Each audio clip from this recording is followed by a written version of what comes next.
उम्मीदों की कश्ती को डुबोया नहीं करते, मंजिल दूर हो तो थक कर रोया नहीं करते। रखते हैं जो लोग उम्मीद कुछ पाने की, वो लोग जिंदगी में कुछ खोया नहीं करते। कहते हैं जो लोग जिंदगी में कुछ पाने के लिए जी तोड़ मेहनत करते हैं, वो कभी नाकामयाब नहीं होते। आज मुलाकात कीजिए एक ऐसी ही शख्सियत से जिन्होंने डिसेबल्ड होने के बावजूद यूपीएससी की जनरल कैटेगरी में टॉप किया और ये साबित कर दिया कि अगर जुनून और जज्बा हो तो दुनिया की कोई भी ताकत आपको अपनी मंजिल पाने से रोक नहीं सकती। तो आइए रूबरू होइए आईएएस ईरा सिंघल से।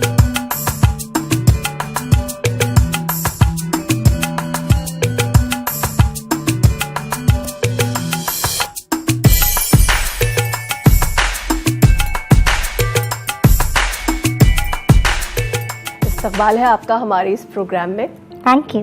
ईरा, सबसे पहले ये बताइए कि आप एक आईएएस ऑफिसर होने के अलावा कौन है, कहाँ से आती हैं, आपकी जो पढ़ाई लिखाई है वो सब कहाँ से हुई? मेरा बर्थ मेरठ का है और मैं पहले 10-11 साल 12 साल के आसपास मेरठ रही हूँ। उसके बाद हम लोग दिल्ली मूव करा एंड उसके बाद सारा टाइम दिल्ली में ही रहा है। तो स्कूलिंग, इंजीनियरिंग, एमबीए सब दिल्ली में हुआ है एंड कॉर्पोरेट जॉब के लिए मैं बॉम्बे थी, but otherwise this is my homeland now. आपको एक बीमारी भी है, उसकी वजह से आपको बहुत सारी दिक्कतें पेश आती होंगी, तो ये बीमारी क्या है और इससे क्या परेशानी आपको होती है? सो बेसिकली ये स्कोलियोसिस है। हम इसे बीमारी नहीं कहेंगे बिकॉज बीमारी ठीक होती है। ये एक स्पाइनल डिफेक्ट है। तो हमारी सबकी रीढ़ की हड्डी सीधी होती है, मेरी रीढ़ की हड्डी एस शेप में है, तो इसे कहते हैं काइफोस्कोलियोसिस। एंड इससे क्या होता है, आपके इंटरनल ऑर्गन्स पे ये किसी भी एक इंसान और दूसरे इंसान में सेम नहीं होती। हर इंसान में इसका इफेक्ट डिफरेंट आता है। तो आपके इंटरनल ऑर्गन्स पे, आपके मूवमेंट पे, आपके जनरल लाइफस्टाइल पे इसका फिर फर्क पड़ता है। मोस्टली लोगों को इसमें पेन बहुत होता है। मुझे थैंकफुली पेन नहीं है, बट उसका रीज़न शायद ये भी है क्योंकि मैं बहुत एक्टिव लाइफस्टाइल हमेशा से जीती आई हूँ। तो क्या इसकी वजह से आपको कभी ये भी परेशानी हुई कि कहीं एडमिशन ना मिली हो? हाँ, या फिर पढ़ाई लिखाई में प्रॉब्लम आई हो? एक्चुअली क्या है, हमारी दुनिया में लोग आपकी शक्ल से आपको जज करते हैं रादर देन आपके कोई इतना टाइम नहीं लगाता कि वो ये चेक करे कि एक्चुअली आपके बारे में उसे क्या ओपिनियन बनानी है। लोग आपको देखते ही आपके बारे में जजमेंट बना देते हैं। तो जब आप मेरे जैसे दिखते हैं तो लोग आपके लिए ऑटोमेटिकली ये मान लेते हैं कि अगर आप शारीरिक रूप से परफेक्ट नहीं हैं तो आप बाकी चीज़ों में कैसे हो सकते हैं। तो आपको ना बार बार अपना टैलेंट प्रूव करना पड़ता है, बार बार आपको इक्वलिटी पाने के लिए एक्स्ट्रा एफर्ट करना पड़ता है। हर बार you have to start from zero and नहीं, actually start from a negative. Mostly लोग जीरो से स्टार्ट करते हैं। अगर आपकी कोई फिजिकल डिफेक्ट है तो आपको नेगेटिव से आना पड़ता है। तो पहले तो आप नेगेटिव से जीरो आते हो और फिर जीरो से आप क्लाइंब करोगे। सो डेफिनेटली आपको देख के लोग अज्यूम कर लेते हैं कि आप में, अगर आप फिजिकली परफेक्ट नहीं है तो आपका दिमाग भी खराब है। फॉर एग्जाम्पल, छोटी सी चीज़ होती है, आप किसी रेस्टोरेंट में जा रहे हो, लोग कभी कोई वेटर आपसे वो नहीं पूछेगा आपको क्या ऑर्डर करना है। दिल ऑलवेज, ये तो लड़कियों के साथ तो नॉर्मली भी होता है कि सोशल सर्कल में लोग हमेशा लड़कियों की जगह जो भी मेल साथ में होगा उससे ही पूछेंगे, है ना। लड़कियों के साथ तो नॉर्मली भी होता है, बट अगर आप डिसेबल्ड लड़की हो तो आपके साथ बहुत ज़्यादा होगा। अच्छा। आप जवाब भी दोगे तो भी कोई आपकी तरफ देखेगा नहीं, वो दूसरे से उसका कॉन्फर्मेशन मांगता रहेगा। So that's a very normal thing and an everyday thing that happens. So as women, unfortunately, and as a girl with disability, ये तो आपको डेली करना पड़ता है। जी, आपने इंजीनियरिंग की, उसके बाद आपने एमबीए किया, फिर आप सिविल सर्विसेज में क्यों आ गई? क्या आपको वहाँ पे वो सेटिस्फेक्शन नहीं मिल रहा था जॉब में? एक्चुअली इमोशनल सेटिस्फेक्शन का प्रॉब्लम था सिर्फ। अदरवाइज तो मेरा जॉब बहुत अमेजिंग था। I mean, come on, you work for a chocolate company and free chocolates आपको पूरी जिंदगी के लिए मिल जाए अगर, तो क्या चाहिए इससे ज़्यादा। फैसिलिटीज़ भी बहुत थी, यू मेड इनफ मनी कि आपको खर्च करने का टाइम नहीं था आपके पास। But somewhere I was missing that thing कि मैं 20 घंटे तक काम कर रही थी एक पॉइंट पे, एंड आई रियलाइज कि इतना काम करने के बाद मेरे काम का किसी की लाइफ पे फ़र्क नहीं पड़ा, किसी की लाइफ बेटर नहीं हुई। Nobody is going to remember कि मैंने ये काम किया। नोबडी विल रिमेंबर कि मेरा ये 20 घंटे से उसकी लाइफ पे कुछ असर पड़ा। Nobody is going to be happy that I was there, because that made a difference to them. And that's when I realized I needed my day to have meant something to someone.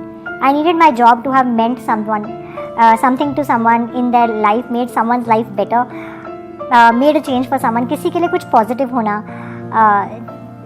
ज़रूरत था मेरे लिए. So that is how I decided to get into civil services. तो इसके बाद जब आपने ये डिसाइड कर लिया तो पेरेंट्स ने क्या कहा? एक्चुअली क्योंकि मैं बहुत आलसी इंसान हूँ और मैं अपनी पूरी इंजीनियरिंग MBA इवन स्कूलिंग धक्के मार मार के मैं पढ़ती थी. मतलब अच्छा. बहुत बुरी तरह. ओ माय गॉड, मेरे स्कूल फ्रेंड्स मुझे फ़ोन करके ना उठाते थे कि अब उठ जा, पढ़ ले. अच्छा, वो ऐसा कहते थे? हाँ, उठ जा प्लीज़, पढ़ ले. एंड मैं नॉवल मैंने 7th to 12th के बीच में आई थिंक पर ईयर कम से कम 250 नॉवल पढ़े होंगे, which is an average of 4 to 5 novels per week. इससे ज़्यादा ही होगा इनफैक्ट. तो मैंने बहुत नॉवेल्स पढ़ती थी मैं, बहुत. सो पढ़ाई का मुझे कभी शौक नहीं था. इंजीनियरिंग और MBA के लिए हाँ मैंने कोचिंग ज्वाइन करी और कभी नहीं गई. तो मेरे पेरेंट्स को लगता था कि ये वापस घर आ गई है आलसी लड़की, वहाँ काम करना पड़ता है, तो अब ये फिर क्विट करके आ गई है, इसे कुछ नहीं करना लाइफ में. तो दे वर कन्विंस कि आज तक तो इसने पढ़ाई नहीं करी थी, अब ये सिविल्स के लिए क्या तैयारी करेगी. सो दे weren't very happy with my decision. And they reaction क्या था उनका? नहीं, दे सेड नहीं करो. दे सेड अब तुम सेटल्ड हो, करियर है, जॉब है, इंजीनियरिंग कर ली, MBA कर लिया, और क्या चाहिए. And you have a very good job, तो क्यों ये सब वापस जीरो पे आना है, क्योंकि when you start this preparation it's almost coming down to zero. आप रीस्टार्ट करते हो अपनी लाइफ एक तरह से. एंड कोई ऐसी ज़रूरत नहीं थी from my track record, career record. But I realise कि मैं कभी खुश नहीं रह पाऊंगी अगर मैंने ये अटेम्प्ट नहीं किया तो. तो फिर आपने कितनी तैयारी की, दिन भर में कितने घंटे पढ़ाई की? ऐसा नहीं मैं पढ़ती, इतनी मेरी कैपेसिटी नहीं है. बहुत लोग बोलते हैं ना 20 घंटे पढ़ते थे. हाँ. नहीं है मेरी कैपेसिटी. तो फिर आप कितनी पढ़ाई करती थी? मैं एक्चुअली अपना टारगेट थोड़ा डिफरेंट बनाती हूँ. मैं अपना टारगेट बनाती हूँ मुझे कितने दिन में क्या खत्म करना है. सो इट डजंट मैटर उसके बाद, बिकॉज अगर आप घंटे से टारगेट बनाते हो ना तो आप घड़ी देखते रहते हो. अगर आपके 12 घंटे पढ़ने के 9 घंटे आप एक पेज पढ़ोगे और घड़ी देखते रहोगे, 9 घंटे तक एक ही पेज चल रहा होगा, and you will hate your self, you will hate the subject, you will hate everybody around you. तो मैं ऐसे नहीं करती हूँ, मैं बहुत प्रैक्टिकल जीती हूँ. मुझे आज अगर 10 चैप्टर करने हैं तो मैं 10 चैप्टर का टारगेट बनाऊंगी. वो 1 घंटे में होगा, 2 घंटे में होगा या 10 घंटे में होगा, वो उस दैट डजंट मैटर. तो मेरा टारगेट तो इस तरह से होता था, तो इसलिए मैंने घंटों से कभी पढ़ाई नहीं करी. And I am not very consistent. मेरे बस की नहीं है कि मैं डेली पढ़ूँ और बहुत enthusiastically. I have my days जिसमें मैं पढ़ती हूँ और आई हैव माई डेज जिसमें मैं कुछ नहीं करती हूँ. ठीक है. इसके बाद आपने तैयारी की और सिविल सर्विसेज के एग्जाम्स दिए. इसके बाद आप 3 बार IRS में सिलेक्ट हुई, लेकिन आपको जॉब नहीं मिली. इसके बारे में बात करेंगे, लेकिन यहाँ पर रुकेंगे एक छोटे से ब्रेक के लिए. ब्रेक के बाद एक बार फिर से आप सभी का इस्तकबाल है हमारे खास प्रोग्राम परवाज़ पे. ईरा, आपने बीच में बात करी थी टैलेंट को प्रूव करने की. तो अगर टैलेंट को प्रूव करने की बात करें तो आपने 2010 में IRS दिया, उसमें सेलेक्ट भी हुई और ये लगातार 3 साल तक हुआ, लेकिन आपको जॉब नहीं मिली. ऐसा क्यों हुआ? बेसिकली मेरी जो डिसेबिलिटी है उसकी कोई गवर्नमेंट सिस्टम में डेफिनेशन नहीं है. अच्छा.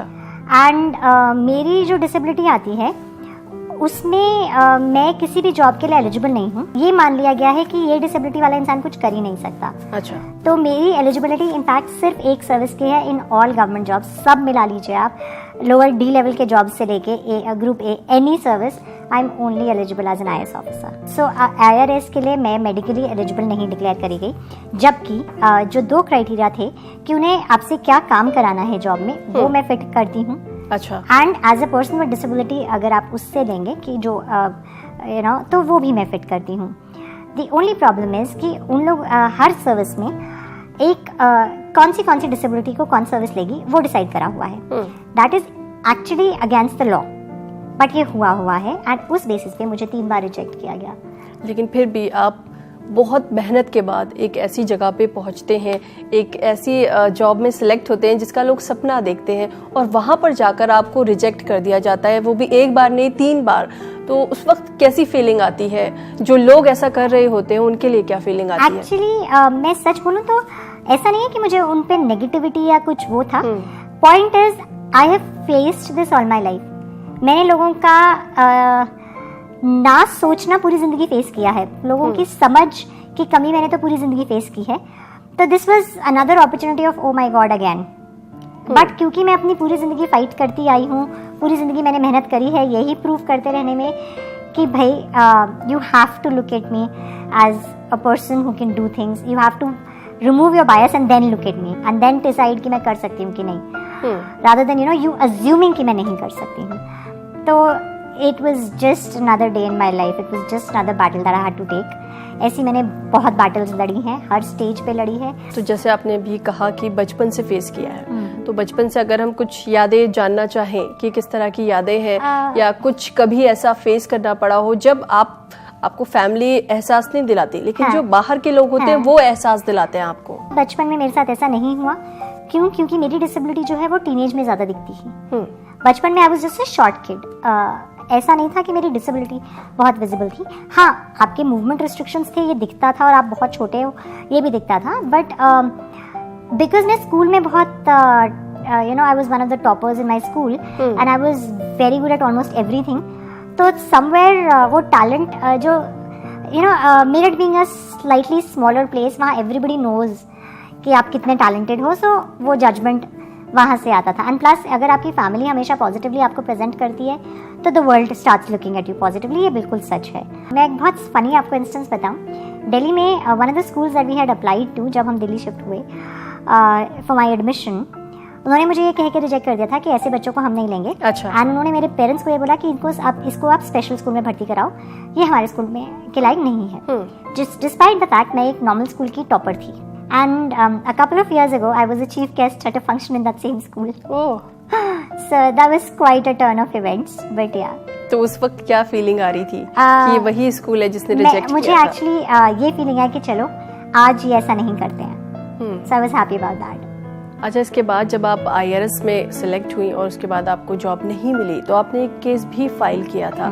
तो वो केस फाइल करने के पीछे वजह क्या थी? एक्चुअली मैं जब क्विट करके आई थी, मुझे IAS या IFS में जाना था। उसका रीज़न ये था कि these are the two jobs that I thought would help me serve my country directly.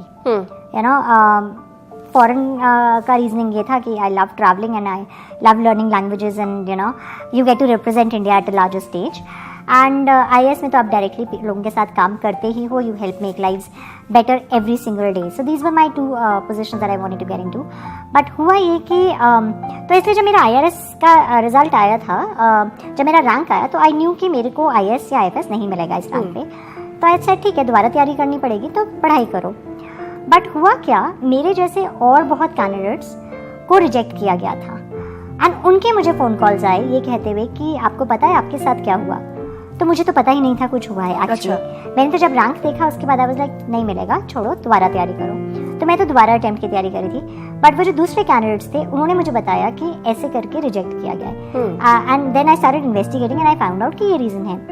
तो मेरे को अपने लिए केस नहीं करना था, बट आई थॉट कि इतने कैंडिडेट्स के साथ हर साल होता है, someone needs to stand up to this, someone needs to point this out, someone needs to get किसी this को तो change. खड़ा होना पड़ेगा। एंड मुझे लगा कि तुम तो सिस्टम में कुछ अच्छा करने आए हो, तुम तो टू मेक पॉजिटिव चेंजेस आए हो, तो why not start from here. ये पहली अपॉर्चुनिटी मिली है, यहीं से स्टार्ट करते हैं। And my dad's main this thing was that my father is one of those people जिनको लगता है कि अनफेयर नहीं होनी चाहिए चीज़। This is my first opportunity to make a difference for someone else, so that's how we got into the case. It was never about getting a job for yourself. It was actually that this is unfair and this cannot be allowed to happen. लेकिन आप थक नहीं गई थी? लगातार exams दे रही थी और सिलेक्ट भी हो गई थी, लेकिन जॉब नहीं मिल रही थी। फिर आपने 2014 में फिर से एग्जाम्स दिए। ये एग्जाम एक ऐसी चीज़ है, आप डेली थक जाते हो।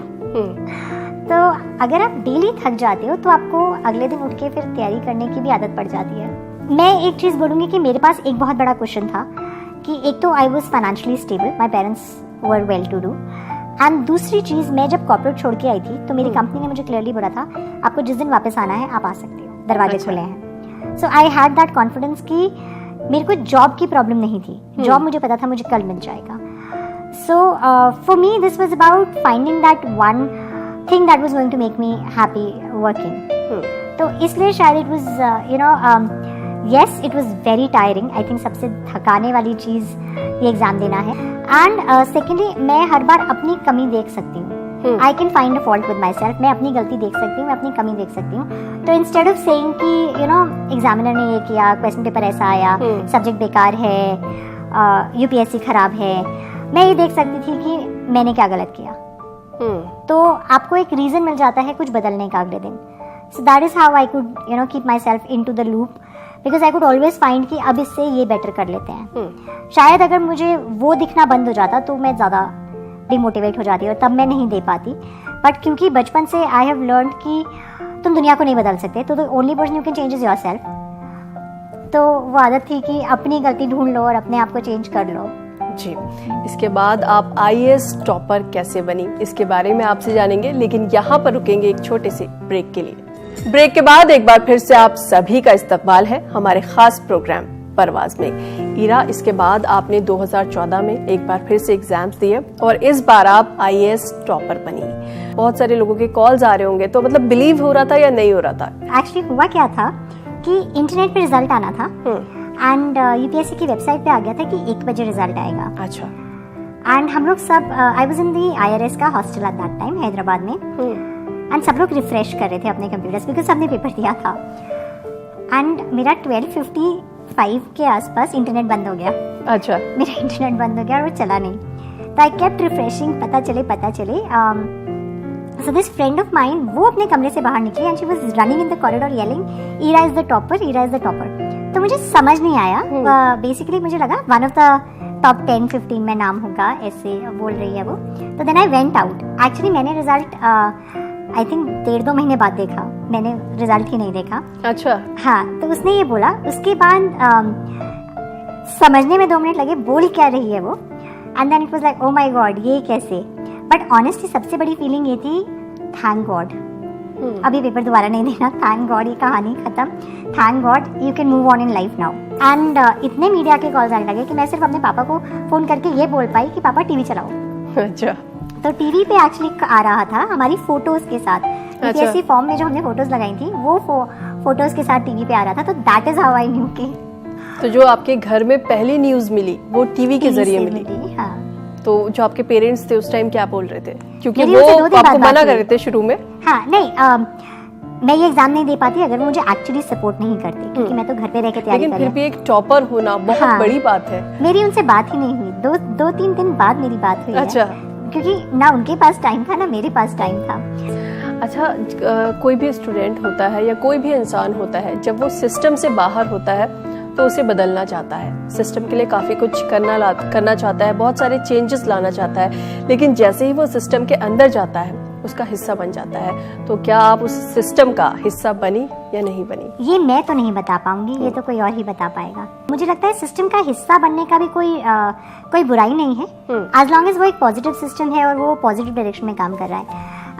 जैसे मैंने सिस्टम में रह के ही 2 ट्रांसजेंडर्स को फुल टाइम एम्प्लॉयमेंट दिया है गवर्नमेंट ऑफिस में, and I am the first person to give a full time employment to transgender people in a government office. And मैं आपको बताऊं, मैंने उन्हें रखा भी एक ऐसी पोजीशन पे है जहाँ पे वो जब लोगों से भीख मांगते हैं उसकी जगह अब लोग उनसे काम कराने आते हैं, लोग उनसे कुछ मांगने आते हैं। So I have changed the power equation and I am forcing people कि आप उनसे पॉजिटिवली बिहेव करिए, आप उनके बारे में अपनी परसेप्शन चेंज करिए। उसके अलावा मैंने अपने पहले साल में around 335 to 340 child and bonded labourers rescue किए थे। अच्छा।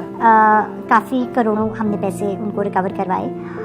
हमने बहुत पोल्यूटिंग फैक्ट्रीज सील करी, हमने बहुत गवर्नमेंट लैंड प्रोटेक्ट किया, मैंने 40-40 साल पुराने केसेस लोगों के सॉल्व करे हैं, कोर्ट केसेस। तो आई थिंक सिस्टम के अंदर रह के भी बहुत कुछ है जो आप कर सकते हो। अभी एक मैं इनिशिएटिव जो I am very very looking forward two is 3 चीज़ें मैं जो करने वाली हूँ यहाँ। I am currently with north Delhi municipal corporation. पहली चीज़, मैं अपनी जो वर्किंग विमेन हैं और जो कि दिल्ली एक माइग्रेंट्स का सिटी है आज के डेट में, मैसिव लेवल पे हमारे यहाँ गरीब माइग्रेंट है। अच्छा। एंड मैं वो माइग्रेंट औरत जब आती है ना, उसका कोई फैमिली सिस्टम नहीं है, उसका कोई सपोर्ट सिस्टम नहीं है, और एक बच्चे की जिम्मेदारी सारी माँ पे ही होती है। हस्बैंड्स आर मोस्टली अल्कोहलिक्स या drug abusers and they beat up their wives. And बच्चे के साथ क्या हो रहा है, बाप को तो फर्क नहीं है, तो पूरी जिम्मेदारी उस औरत पे है जिसे काम भी करना है। तो मैं अपने स्कूल्स के अंदर क्रैशेस खोल रही हूँ, जिसमें वो बेचारी औरत जो काम करने जाती है उसके बच्चे की मैं देखभाल करूँगी।